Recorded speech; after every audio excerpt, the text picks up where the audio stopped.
Okay, real progressives. My name is Geoff Ginter. It is Wednesday, August 29th, 8 o'clock.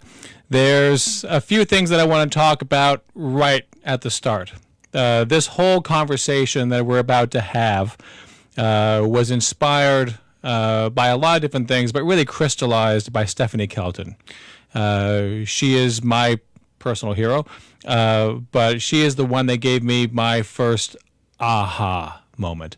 And she really crystallized this conversation when she recognized that almost every conversation that happens in mainstream media about single-payer health care, Medicare for All, about health care in general, it's all about cost. It's all about cost. How much is it going to cost? How much is this? How much is that?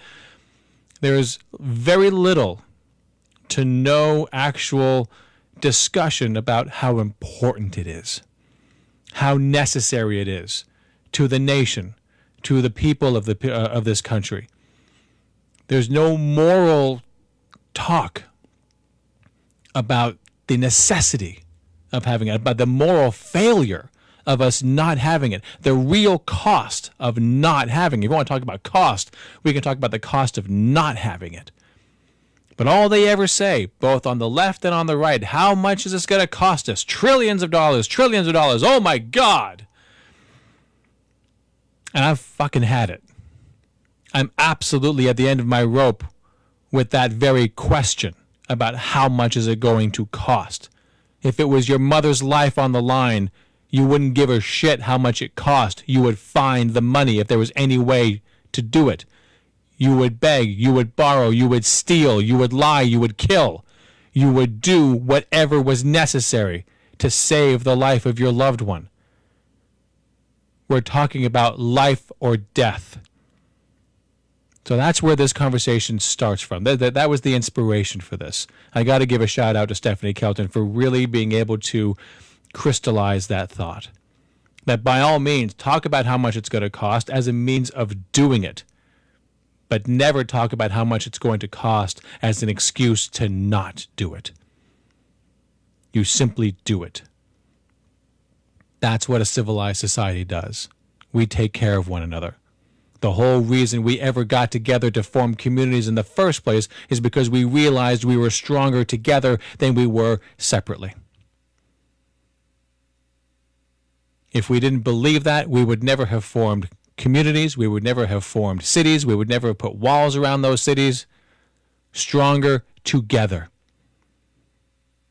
It's as simple as that. We band together for mutual benefit, and it is to everyone's mutual benefit that everyone in the country is healthy. We are more productive if we are healthy. This is not a debatable issue. This is not something that requires questions. I wonder if this is true. No, it's simply a fact. It's simply the way of things. So I want to start by showing just a few clips so you know what we're really talking about. Just to get your hate fires burning if that's what gets you off. But if nothing else, you need to look at the mainstream media, not because you like it, it's horrific, but because you need to know what you're up against. Don't body surf in it, don't marinate in it, but just dip your toes in it once in a while, just to take the temperature, find out what they're talking about. This is what they're talking about. This staple of the socialist platform comes with an eye-popping price tag. A new study from the Mercatus Center finds Senator Sanders' Medicare for All plan would cost over $32 trillion. That's trillion, over the next 10 years. And doubling all federal tax revenue still wouldn't be enough to pay for just that. So Chuck Blahhouse did the study for Mercatus over at George Mason University. You might remember him from the Bush White House, yes. Sanders' office has not even done a cost analysis of his bill. When he announced it, 16 other senators, Democrats, actually co-sponsored it without even a cost analysis. I think we have a list of all of those senators. Charlie, have the Democrats decided that this is where they're going. They are all in for Medicare for All. Whether they Sure. Okay, so let's take this as a moral issue, and we all believe that health care should be provided. This is not the way to do it. The way to do it is through a free market system, and the reason is this has been done before. If you look around the world, whether it's Cuba, Venezuela, or even to Great Britain, it's a matter of cost-benefit analysis. So say you spend the $33 trillion over the next 10 years. What is the result of that? Well, as we've seen in these other places that have implemented some kind of government-run health care, we have seen lack of care. We've seen quality of care go down, a lack of doctors, rationing of care, fatal delays. And so this idea that Bernie Sanders says he wants Medicare for all to work, the key word there is to work, and rationing of care and not allowing people to engage in the system and actually get the care that they have been promised by all these Democrats is not only disingenuous, but they're lying about the fact that everybody can be taken care of at the quality level that they may be getting now or they could get through a free market system. Here's an example. Barf buckets, barf buckets. Who needs a barf bucket right now? Oh my God, I need single-payer health care just to be able to allow all the king's horses and all the king's men to put my mind back together after having to endure that. I am sorry you had to endure that with me. But again, this is what we're up against. First, they cry about how much it's going to cost. First, they start talking about, oh my God, it's going to cost $32 trillion over 10 years. Well, I showed this one last week, okay? Our national healthcare expenditure is projected to hit $3.2 trillion this year. Over 10 years, that will be $32 trillion. They are telling you how horrible it's going to be, that $32 trillion is going to be spent over 10 years and how expensive that is, and we can't possibly do it. But we have already shown in Forbes magazine, which is not a liberal think tank, $32 trillion will be spent anyway. You do it with Medicare for All, and everyone is covered. Everyone has access to health care. It's not going to cost them anything. They simply go to a doctor when they're sick. Or we can do it as we do now. $32 trillion are going to be spent anyway. 45,000 people are going to be dead because they couldn't even access health care. Another 220 to 440,000 are going to be dead because the for-profit healthcare system decided to look at their bottom line and not give a shit about your care. They just want you to give them their money. Give them your money. You talk about disingenuous. My ass. That same money is going to be spent. Did they tell you it was the same money, the same amount? No. And another thing, it doesn't matter how much it costs if the federal government pays for it. You have to understand modern money. You have to understand federal finance. Article 1, Section 8 of the Constitution. I show this a lot. I'll show it again. You see it right there. To coin money, regulate the value thereof. We create the currency. To borrow money on the credit of the United States. So if we're on a gold standard and it matters how much, we can do that. But remember, we are a sovereign nation with a sovereign fiat currency, non-convertible, free-floating. We create the currency. We set its value, and then we create all the need for that currency through taxation. So one, we create the currency. No one else can. Banks create debt. That's not currency. Only Congress. Anyone else tries to create it, you go to jail for 20 years. They set the value. We used to set it at a rate of gold. Every dollar used to be worth a certain amount of gold. So you can't put more money into circulation than you have in gold reserves. So you were fiscally tied at that point. 1971 comes, Nixon takes us off the gold standard, finally, forever. Now we have an infinite money supply. It is fiat. We now decide the size of the money supply. It is not tied to a finite commodity like gold. We decide how big it is. And 3, you now owe a tax payable only in that currency. And let's face it, you could barter for anything that you want. Anything that you want. You got to find someone who has what you need, who also needs what you want. You find that person or people, and you don't have to spend U.S. dollars for any of it. There is no law that says you must spend U.S. dollars for goods and services. But it's a bloody pain in the ass. That's a lot of people you're going to have to find for all the wants and needs that you have. Good luck with that. But you cannot extinguish your tax obligation to the federal government with anything other than U.S. dollars. So now you must have U.S. dollars. Every job you have will be paid in U.S. dollars. You won't accept it if it's not in U.S. dollars. Why? Because you have to pay taxes. You will need U.S. dollars to be able to pay for any goods and services, not by law, but by need, because everyone you are buying from, they have a tax obligation. And they are only going to accept payment for their goods and services in U.S. dollars, so they will have enough. And since everyone is now looking for U.S. dollars, we now have a very convenient medium of exchange for all our goods and services. You don't have to carry around a cow to be able to pay for someone else's fish. Carry around some paper. It all works out well. But the federal government creates the currency. They must spend it into existence before you have it to be able to pay your taxes. So you tell me, if they can create the currency and they can enforce your need for it, and they don't guarantee to exchange that dollar for anything, it is what it is. How in God's name could they possibly need your tax dollars to be able to pay for it? The answer is they don't.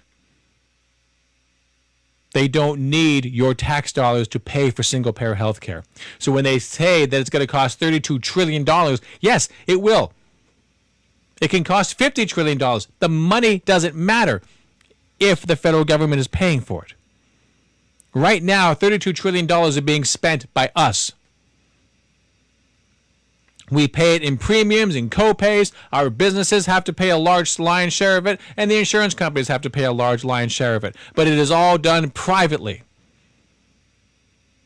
It is our private debt, $32 trillion. We don't create currency. We use currency.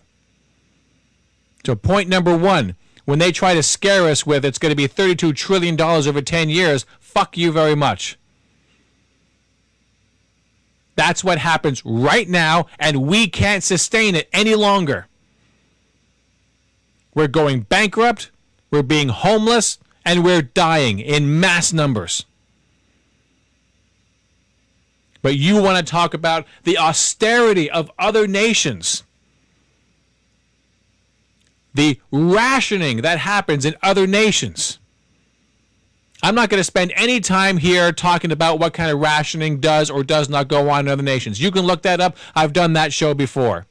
You can look up my other shows on the Canadian healthcare system, et cetera, et cetera. It's all there. But by and large, it comes down to money. You don't like wait times? Spend more money on the system. It's as simple as that. The question now becomes, who's paying that money? I don't have it. I don't have that kind of money. The federal government creates it at will. Whenever it wants to spend on something, it creates the money. People will always say, yeah, well, they can always find the money when it comes to war. No, they don't find the money. They create the money. Do you understand the difference, the power within that difference? They don't find the money. They're not looking through their couch cushions looking for money. They're not taxing some people more or less in order to be able to find the money. They are creating the money. They are appropriating the money. And since they don't have a gold standard anymore, the size of the money supply is irrelevant. The only limit to federal spending is resources. Can they do it? Do we have the actual stuff, the real resources, concrete, steel, brick, labor. As long as we can say yes to those things, then it doesn't matter how much it costs. If we don't have those things, can we get those things? We don't have enough concrete and steel. Is that a question of don't have it ready to go? Is it in the ground? Do we have to go get it? Fine, let's go get it. Is it in excess supply somewhere else in the world? Fine, let's buy it. So maybe it's just a question of time or money or both. But as long as we either have the resources or can marshal our resources to get it, it can be done. That's the only thing that matters. I'm tired of hearing people who should know better on TV telling us that the reason we can't have it is because of how expensive it's going to be. We don't have to make choices about care. Every story you will ever hear about austerity in some other country that has universal or single payer or some kind of single payer health care, those are all political choices, personal choices. They have nothing to do whatsoever with cost. England has a fiat currency. Canada has a fiat currency. Australia, Japan, these all have fiat currencies. They create their own money. They peg that dollar, that yen, that whatever to nothing. Their ability to create money is limitless. Their resources are not, so they must be cautious. But here in the United States, we are an estimated $2 trillion a year away from the inflationary risk. 45,000 people die every year. 220 to 440,000 people die every year. One because they can't access health care at all. The other because they're so victimized by a system that looks to its own bottom line, wants to make the most profit out of it. And you fall between the cracks. And you die. You didn't have to. But you die. And you have the mitigated gall to say that we can't have it because we might have an inflation risk. First of all, many economists think that single-payer health care will be deflationary, but that's not the point. Money is not the reason to not do something for a federal government. You don't have the money to be able to take a vacation? I'm sorry, you're not taking a vacation. You have to be able to earn the money. You have to be able to find it, beg, steal, borrow, whatever. But a federal government has no fiscal constraints. So just get it done because it's the right thing to do, because your citizens are dying. Your citizens are suffering. So you get it done so that we don't have to hear more bullshit.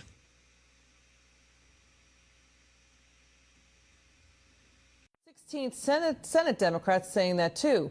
They now want government-run health care. Experts warn that could force costs to go up, wait lines to grow, and leave many without the care they need.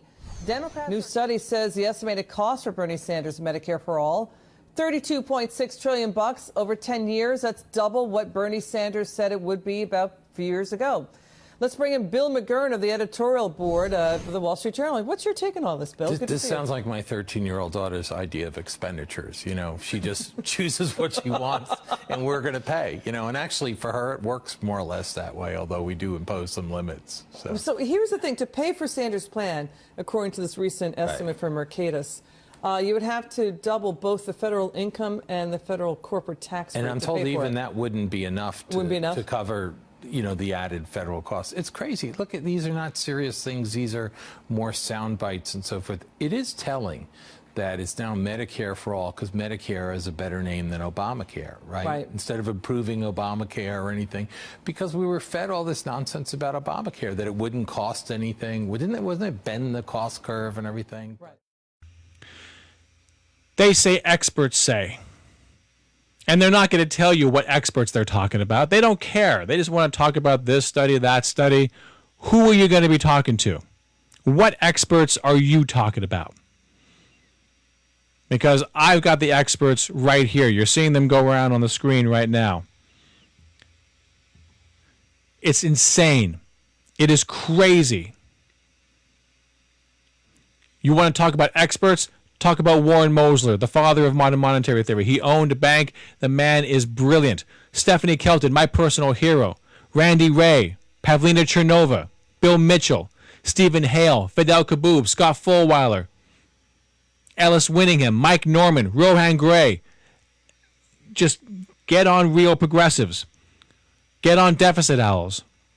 Get on new economic perspectives. Get on the Billy blog. There are dozens and dozens and dozens of experts out there. They've got things to tell you. Senator Merkley, welcome back to the show, sir. Thank you so much, Chuck. Good to be with you. Let me just start with this question. The timing of this announcement. You have a Republican Party that is still looking to repeal Obamacare.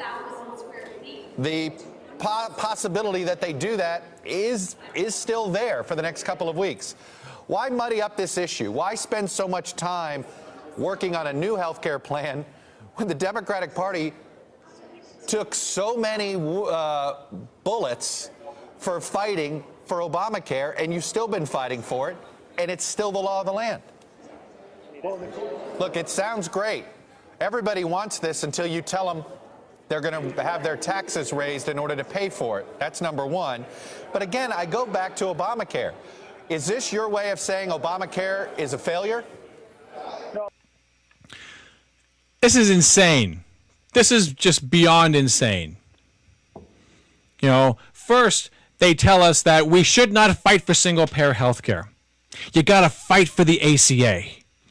You know, we can't get single-payer health care. You got to fight for the ACA. So we get the ACA. You know, they told us that we should get the ACA and then we can move to single payer, or basically universal coverage, which is not the same thing. But as soon as we get single payer, we're not allowed, as soon as we get the ACA, we're not allowed to go for single payer. We're not allowed to do what we were told we were supposed to do. Wait. Don't go for single payer right now. Now is not the time. You got to go for the ACA. The insurance companies are hurting, man. Oh, there's hurting. There's a lot of pain out there with the insurance companies. They need our help. Praise Jesus, they need our help. So we did it. We gave them the ACA, which was a massive giveaway to the insurance companies. I want to show you something here. An unlikely winner in the long-running bull market, health insurers. The S&P up well over 300%. But the managed care sector up over 1,000%. Well over 1,000%. In 2009, when we were going for the ACA, they're hurting. The insurance companies were really hurting. We got the ACA, and despite all the tricks they played, all the choking of the funding to make sure that it wouldn't work, after all that, the insurance companies went through the goddamn fucking roof. Over 1,000%. Don't go for single-payer health care. Go for the ACA. Once we get the ACA, then yes, of course, we'll start going for single-payer health care. But then we got fucking Chuck Todd saying, what, the ACA isn't good enough for you? You don't want to go for the ACA for single payer right now? We got you the ACA. Just build upon the ACA. Now, full disclosure, the ACA, if it's fully implemented and fully funded, yes, you can actually have universal coverage. That's fine. Except it's not. Because insurance companies don't want to cover you. They don't want to. They're bending over backwards, finding ways to be able to not cover what you need. 45,000 people die because they can't access it. You get single payer, you get a universal coverage with the ACA, and you might be able to even eliminate that number. Probably just mitigate it, but you might even be able to eliminate it. But you won't be able to eliminate the 220 to 440,000 that will die because of for-profit health care. Because that's what the ACA is. It's for-profit health care. You don't get to choose. All these people, these Republicans, these corporate Democrats, these libertarians, they love the free market. Let the market decide. You don't get a free market with healthcare. You don't get to choose your doctor. You get to choose from a list of people that your insurance company decided that they would pay for. And if the doctor you had ain't on that list, you're shit out of luck. That's not a free market. Single payer health care, where you can go to any doctor you want, any hospital you want, any specialist you want. You're in control. You're in charge. And the federal government will pick up the bill. Why? Because it's the right thing to do, to keep your population healthy, happy, to keep them motivated, to keep them be entrepreneurs. They don't have to be stuck in a job that they hate. They can actually break out on their own. Raise your hand if you need a job strictly to be able to pay for your health care. That's a lot of people right there. How many people are afraid to rock the boat because they're afraid of losing their job because they would lose their health care and their family is depending upon them? Single payer health care provides freedom. Businesses won't have to flip the bill. They flip the major portion of your health care costs. They won't have to do that anymore. That frees up their budget. You, the employee, get to actually choose a job that you might actually like. You get to choose a career that you might actually like. You might be able to strike out on your own and make your own business, make your own choices for your own reasons. This is freedom. You love a free market, you love freedom, then you must love single-payer health care. If you don't, well, then you clearly work for an insurance company or a pharmaceutical company or a medical manufacturing company, in which case, fuck you, sit down, goodbye. That's it. But it's not just the mainstream media. Although there is this that I love just so dearly. You said in December that the only taxes you would raise on the middle class if you became president would be to fund your paid leave plan. But when you've released single-payer health care plans in the past or advocated for them, they did include taxes that would hit the middle class, not because you wanted to, but because they were necessary to pay for it. Well, if you consider a Medicare premium as a tax, that's true. Healthcare is expensive. But what we are doing, and this is a point, and it bothers me a little bit, Republicans often make this attack, and I'm hearing too much of it from the Clinton camp. We are eliminating private health insurance premiums. You're not going to have to pay any. So yes, Medicare premiums will, in fact, be there for all people. But at the end of the day, the middle-class family, getting rid of all private health insurance premiums, will save thousands of dollars a year in their health care costs, and I think most people will be appreciative. The other point I want to make here, Jake, is the vision that we're fighting for here is one that went back to FDR, to Harry Truman. If Hillary Clinton were to say, look, this is a tough political fight, I agree with her. I'm not saying you're going to get this done the first 2 days of my presidency, but I think we can rally the American people around two principles. Healthcare should be a right of all people. We should not be paying far more per capita than other countries on healthcare. And that's the fight I'm prepared to wage. So that's all well and good, but he's still talking about taxes. He's still talking about taxes. Even if we're reframing the question that you would have a Medicare premium, you're not going to pay your private insurance premium, but you will pay a Medicare premium. And if you want to call that a tax, then so be it. You don't need a Medicare premium. You don't. The federal government makes its own money, and if they choose, they don't have to ask you for any of it back, except for actual taxes, which drive the currency. But they don't have to tax you to pay for something. Taxes provide three services. The first is to drive the currency, to give value to the currency. Everyone needs U.S. dollars to be able to pay their taxes. Ergo, everyone needs U.S. dollars. They want it, they need it, and because everyone does, it's a fantastic unit of exchange. You can pay for anything for it. So the taxes do that. The taxes allow the federal government to be able to run the economy. You don't pay taxes to pay for shit. You pay taxes to allow the federal government to pay for shit. You don't pay for anything directly. If you say, I don't want my tax dollars going towards X, Y, and Z, no, great, fantastic. It doesn't. Your taxes exist at the federal level to allow the federal government to finance the economy. That's it.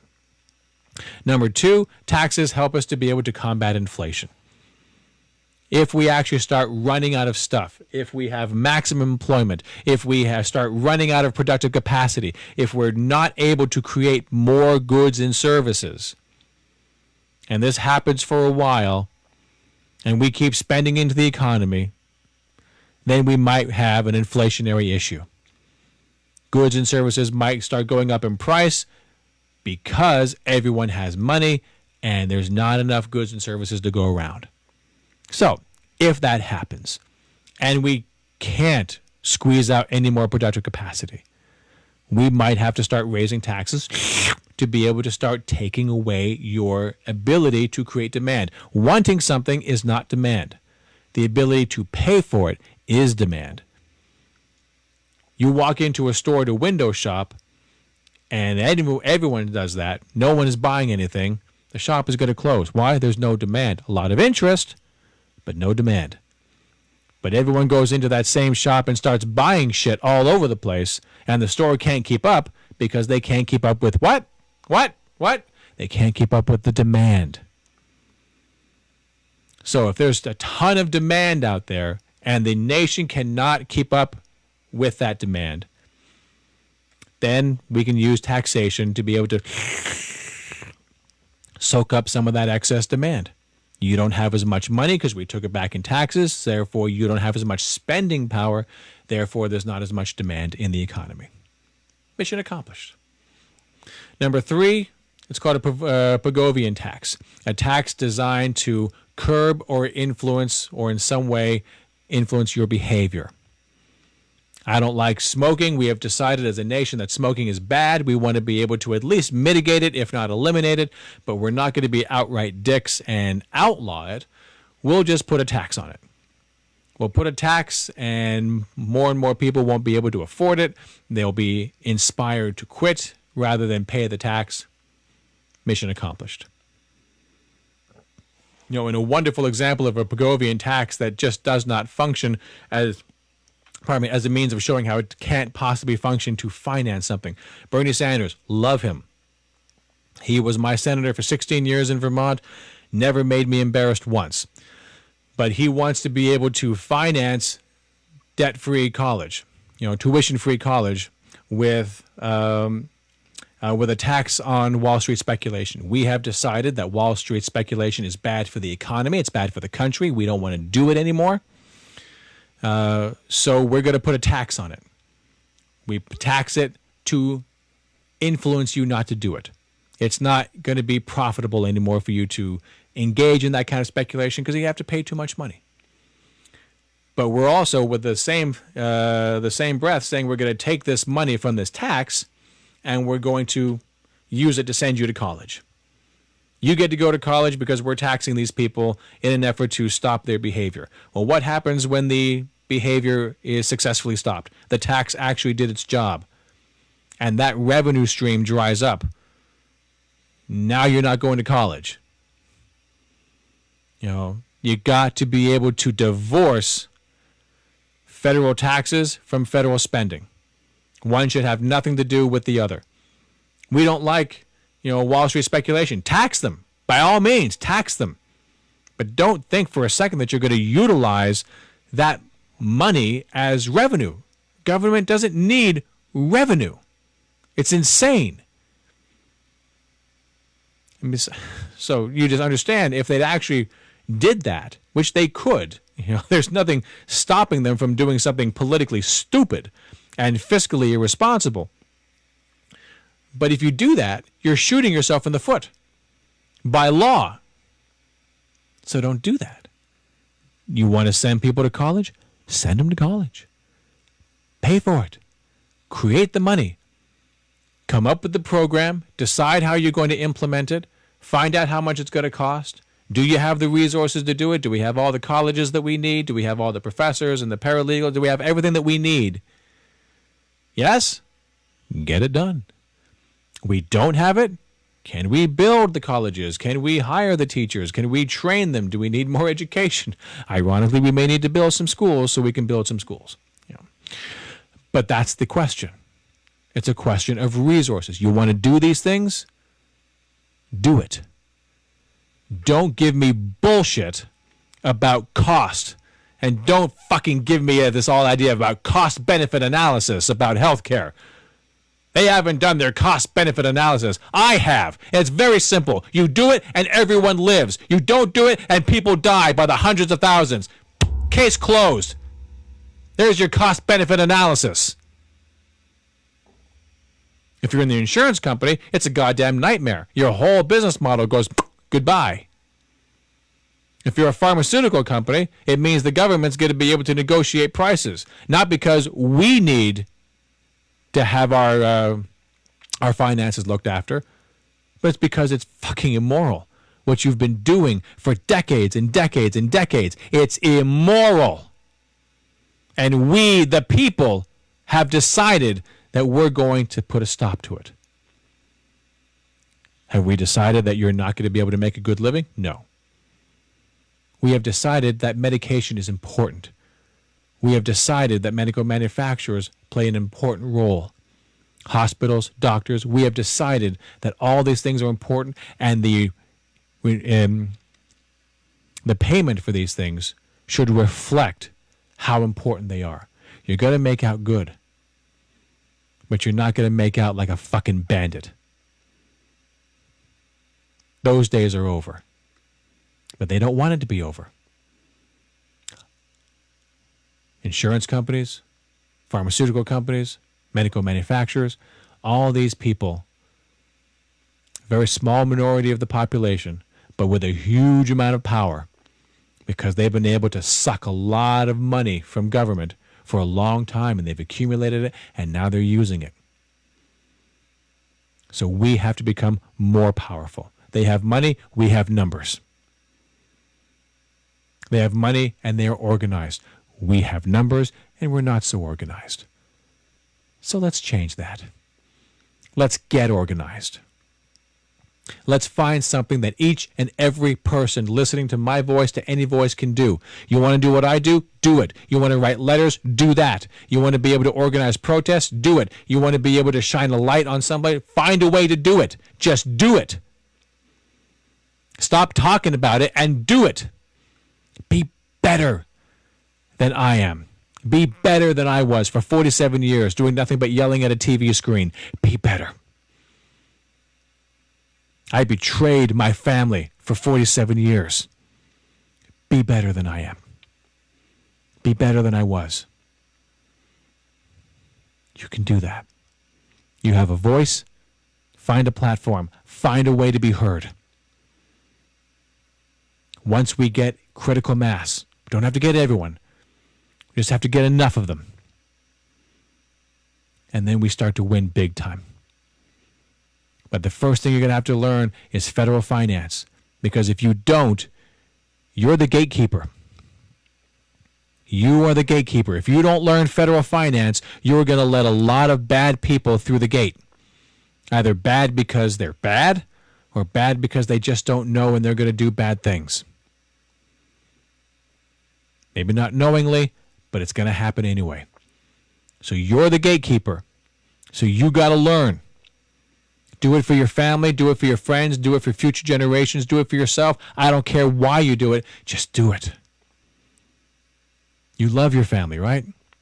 You love your community. You love your friends. Hopefully you love yourself. I find that self-love actually doesn't exist in abundant supply. Try to find a way to love yourself as well. I don't know who you are, but I guarantee you, you're worth it. But if you love, if you have the capacity for love, if you're breathing at all, you have that capacity. Single-payer health care is the only way to go. Federal job guarantee is the only way to go. Expanded Social Security is the only way to go. 100% green energy, or there is no other way to go. And you have to be able to learn federal finance because that's how it's going to be paid for. That's how we're going to end the arguments of, I don't want my tax dollars going towards. That's how we're going to end the, yeah, single payer would be great, but it's going to be too expensive and I don't want to be able to be the one that's going to finance that. So goodbye, no way. Once people realize that all these things are a singularly superior way of improving their own lives, even if they can afford their own health care, even if they love their job, even if they live in a great gated community, wouldn't it be great to come out of your gate and not have to worry? All the crime that we have out there, all the gun violence that we have out there, single-payer health care would also include mental health. Federal job guarantee would eliminate poverty. Eliminate poverty. I'll say that again. It would eliminate poverty. This is not the Pink Panther. We don't have an overabundant supply of rich people going around robbing people for kicks. But you take a large, sizable portion of the community and you instill austerity and police terror upon them. You do these things to the point where we have at least 18% of the population in abject poverty, where we have 50 to 60% of the population that can't afford a $500 emergency, that have barely been able to put $1,000 of savings. Most people don't have any kind of savings whatsoever. Do you think this is a healthy economy where you have that much poverty, over half the population?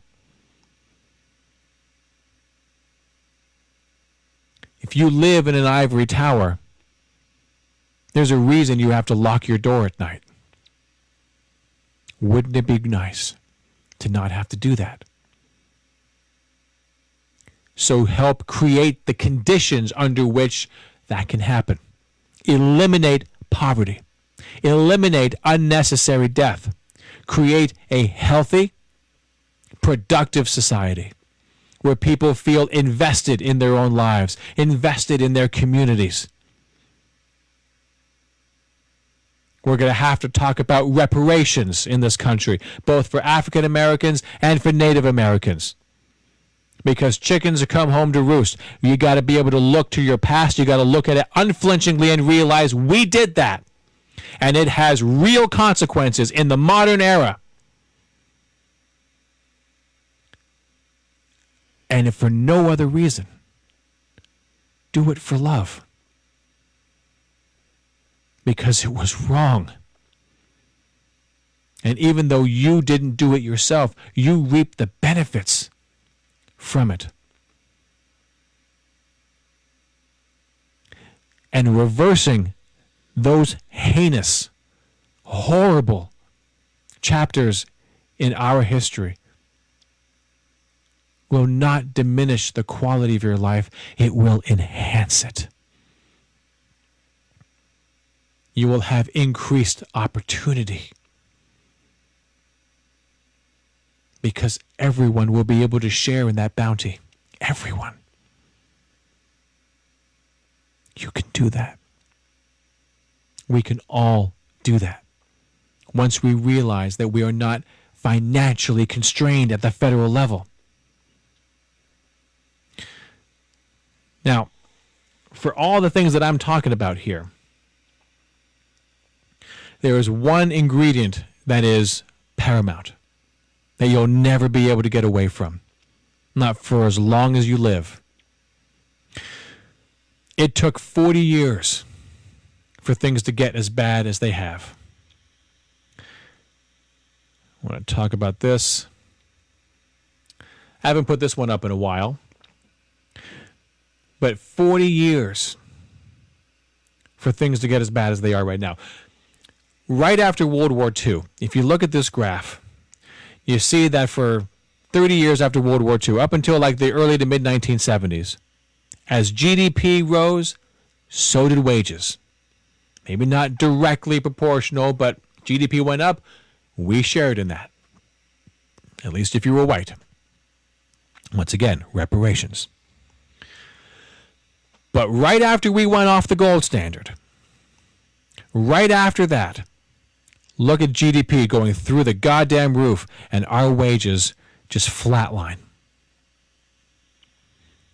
Absolutely flatline.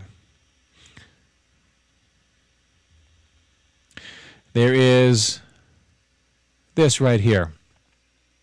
10 statistics about U.S. medical debt that will shock you. Absolutely shock you. And quite honestly, it shouldn't be a shock. It really ought not to be. But here's the list. I'll give you a second to take a look at that, but the ones that I really want to concentrate on are right here. Per capita, the U.S. spends more per person on health care than any other country. About 1 in 10 adults delay medical care. A $500 unexpected medical bill is too much to pay for many people. More than 60% of insured Americans with medical bills blow through most or all of their savings. Another near 60% of people who have problems paying their medical bills have been contacted by collection agencies in the past year. So I just want to take a look at that, just marinate in that for a little bit, and then take a look at this chart again. There was a time after World War II when people could be able to finance their lives out of their paychecks. There wasn't really a lot of borrowing going on. There wasn't a lot of debt going on. For the most part, people were able to pay for the things that they needed and the things that they wanted out of their paychecks, out of what they earned. And in most of the country, that was just one paycheck for two adults. But then we go off the gold standard and look at how things separate. Now, I know some people that say that that is an example of what happens when you go off the gold standard. And there is some truth to that. Except when those people are saying that, they say we should go back on a gold standard. And it's not going to go back to the way it was if we went back to a gold standard right now. Look at the tax rates.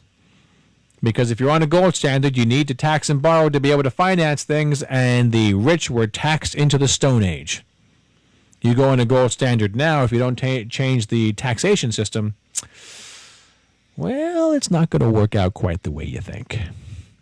Now, what this graph shows is what happens to an economy when the powerful, the rich and powerful who understand how money works, who understand the ramifications of having a fiat currency, this is what happens when they know it and you don't.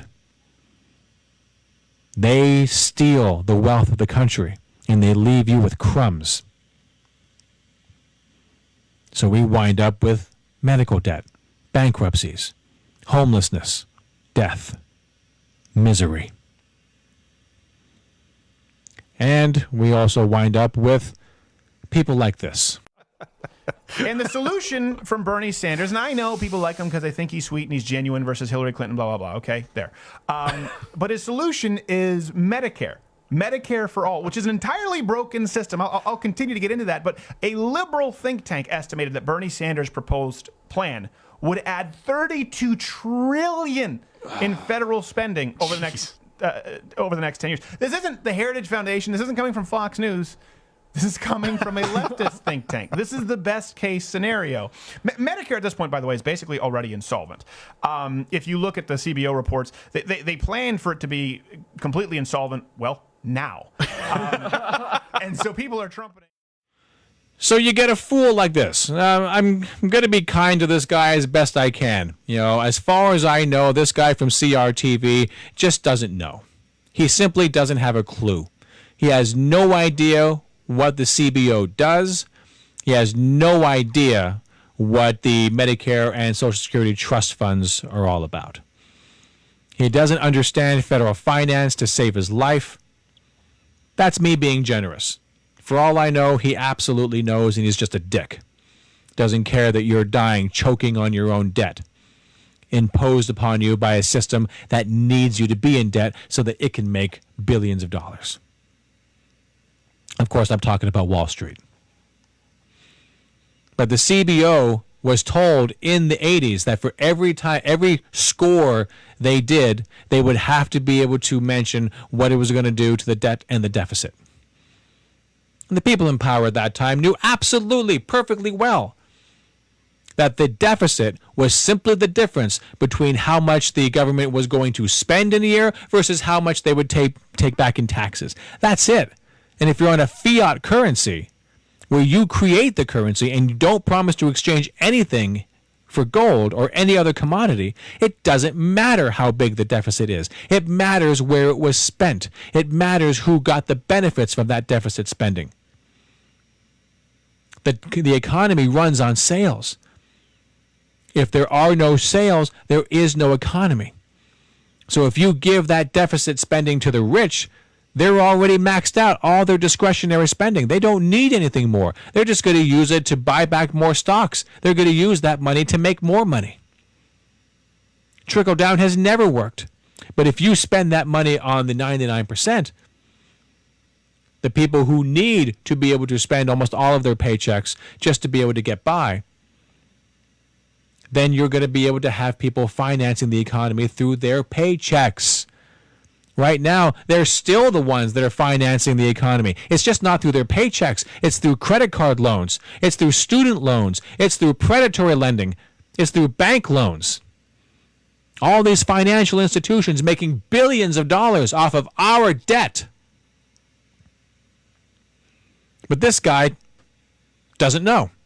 He's been fed the same bullshit that you and I have been fed our entire lives. He thinks that taxes are going to have to go up. That's why he's afraid of $32 trillion being spent over the next 10 years. He thinks it's going to be his money. It's not his money. It's public money. It is created money by the government when they decide to spend. That's what it's all about. You got to be able to walk up to people like that, and you got to be able to tell them kindly, if you can, dude, that's not how it works. I know you've been lied to. But the CBO was told back in the 1980s to lie to you, or at the very least, to give you language that you would think scenario A when it's actually scenario B. Is there a deficit? Yes, the government is spending more than it's taking back, but it doesn't need that money in revenue. So who cares? The debt is the entirety of the money supply that has yet to be taken back in taxes. Not only is that all the treasury bonds that are out there that are bought by corporations, by individuals, by countries that already have existing U.S. dollars. The debt is all that combined plus all the money in your bank account. All the money that you have in your wallet right now, all the little ones and zeros, that's part of the debt. You want to eliminate the debt, you're saying that you want the government to take all your money back. They created it, they spent it and gave it to you so that you could use it to be able to help prop up this economy. It's a liability of the federal government, but what the fuck does that mean if the federal government creates its currency and doesn't promise to exchange it for anything? As long as the federal government is keeping its eye on the horizon, keeping an eye out for possible inflationary situations, then who cares? The debt and the deficit are not something to be scared of. There's something barely even worthy of conversation, but I have to have that conversation so that people will know what it is. People like that guy from CRTV who clearly has no clue. He wants to be a funny guy, and objectively he is kind of funny. But he's also a dick because there's a part of him that believes that just do what you want, but don't come after my money. My money. My success. Mine. Well, at the very least, you can take someone like that and turn them into an ally when they start to realize that no one's coming to take your shit. They don't need your shit. In fact, we want you to keep chasing after that shit so that the dollar will have value and the government can actually pay for single-payer health care. That's what it's all about. It's all about what kind of economy do you want? What kind of a country do you want? What kind of a citizenry do we want to have? Right now, we have a sick, desperate, poverty-ravaged, economically insecure population. What do you think that kind of population is going to turn around and do? I'll tell you one thing that it did. It voted for Donald Trump. It turned its back on one candidate who offered no palpable change. For 40 years, things have been getting worse. That crushing feeling you have in your chest is our personal debt, not the national debt, your personal debt. That's what's unsustainable. That is what's crushing. The economic austerity that says that it's almost impossible to find a good paying job. Not impossible to find a job. Damn near impossible to find a good paying job.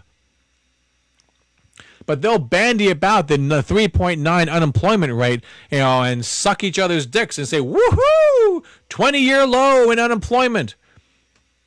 But they won't talk about what it actually means when millions upon millions of people are not even counted in those numbers because they're so discouraged, they're not even looking for work.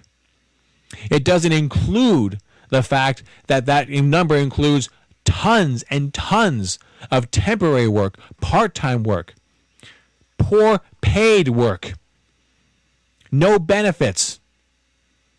So fine, woohoo, 3.9% unemployment. I got 3 of those jobs. I don't need a life. We can do better. We have the means, we have the ability, but you have to show up. So what I was talking about before, the hard work, the long, sustained effort to be engaged. It's easy to be angry, but it's harder to be in love and use that love to hone that anger. It's hard to be in love and use that love to be able to focus that anger, to turn it into righteousness and temper it so that you can do it for a long time. Because that's what is required here. Someone once asked me, are you comfortable giving the government this much power? And I say, fuck no, I'm not comfortable. But right now, in healthcare, all the power that we have in healthcare, you are now willingly giving to a private corporation, and not just one, to dozens of them, to dozens of private corporations. You're giving them the power. And you have no ability to influence them whatsoever. You don't have the ability to be able to say, you know what, I am not going to spend my money there. I'm going to spend my money there. You know why? Because they almost certainly are not going to be able to just allow you to do that. It's too expensive to buy on your own. So you get a job, you don't get the insurance day one. It takes 3 to 6 months before you're eligible. And then, of course, we always, for so many insurance plans, you have sign-up windows. We only sign up people in the month of November, or only in January, or only... It's not like saying, okay, everyone, we're not shopping at McDonald's anymore. Everyone, stop at McDonald's. We'll go somewhere else. We'll go to Wendy's instead. It's not like that. You can't boycott your insurance company. And even if you could,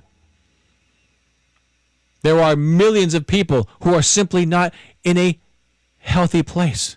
They can't just simply say, I'm not going to pay my insurance premium. I'm not going to go to my doctor. I'm not going to boycott this. I need this to live. And they know it. They got you. That's the power you're giving to a private corporation.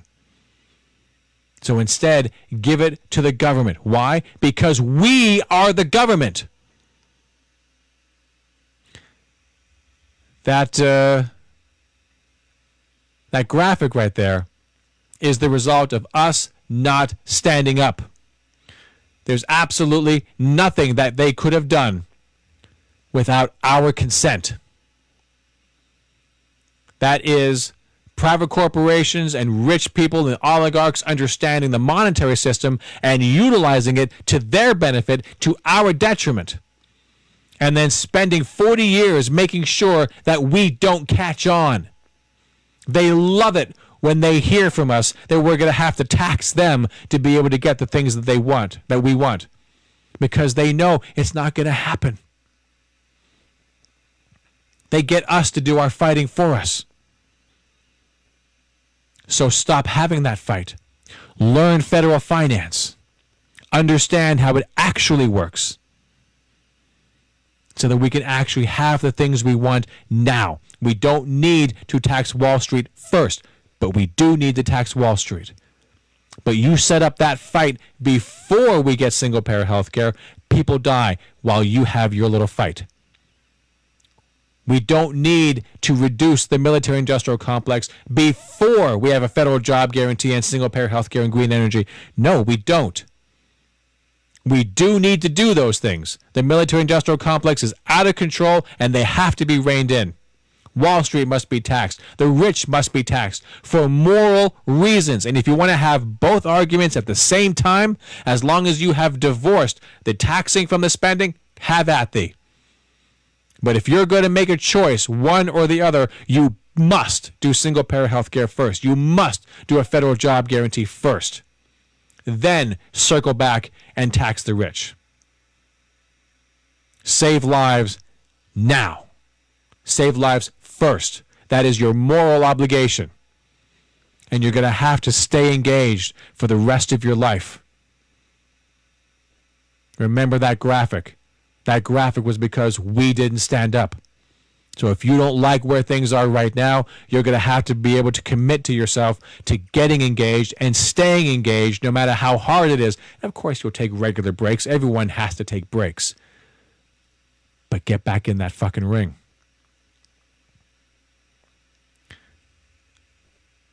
I hate what I do. I'll be honest with you, I hate doing it. I would much rather just be on the couch with my wife. I would much rather be picking up a guitar. I would much rather be playing with my kids. Okay, my kids are getting a little bit old to play with, but you know what I'm saying. But I can't go back to sleep. I won't. And I need you guys. I need you guys to start the flame of a revolution that will not stop. A peaceful political revolution. We don't have a lot of time to get this done. But we have to. I'll be back next week. I love you guys. Take care of each other. I'll see you soon. Bye-bye.